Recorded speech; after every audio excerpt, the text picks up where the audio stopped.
அடுத்த நிமிஷம் என்ன நடக்குதுன்னு தெரியாத வாழ்க்கை போல் இந்த வாழ்க்கை.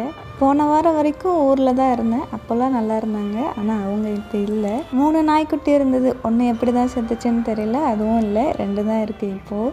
இது எங்களோட பழைய வீடு. சின்ன வயசுலேருந்து அந்தந்த பொருள் எங்கே இருந்ததோ அது அப்படியே இருக்குது. எதையுமே எடுத்து போடாமல் இந்த சாத்து கூட, ஏற்கலப்பை, பானை, பூந்தொடப்பெல்லாம் பார்க்கவே முடியாது. ஆனால் அதை இப்போ வரைக்கும் எடுத்து வச்சுருந்துருக்காங்க. இது எங்கள் பெரியப்பா வாழ்ந்த வீடு. நாங்களும் சின்ன வயசில் இங்கே தான் இருந்தோம். இப்போ அவர் மட்டும் இந்த வீட்டில் எப்படி இருக்க போகிறாருன்னு தெரியல.